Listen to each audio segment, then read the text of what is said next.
立法院当日审查纾困4点控特别预算，不过对劳工团体今公布一份调查，讲有96%受到访问的劳工认为讲，这纾困的补助实在是无够用。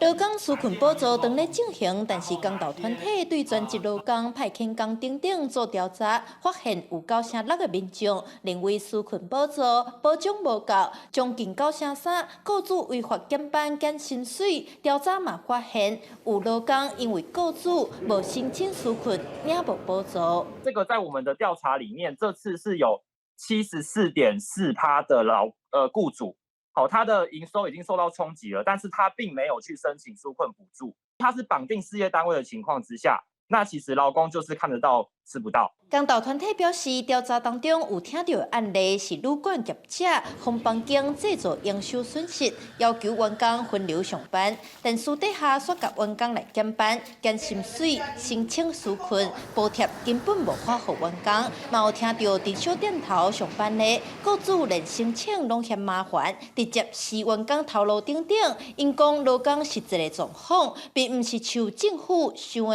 遐尼简单。有对这些劳工的权益有受到影响的部分所以有时候他们也不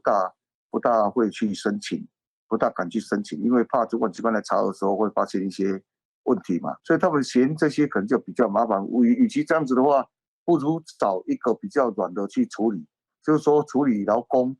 来降低成本，反倒是会比较快了。公投团体表示，因要求企业的纾困资料要公开，劳工要有纾困申请的发动权，津贴直接拨予劳工等等，希望政府听到声。针对这的诉求，劳动部是表示会加强稽查雇主违规，劳工若拄到雇主违规，嘛会当提证据，由地方机关来介入调查。记者陈嘉文、张学水台北报道。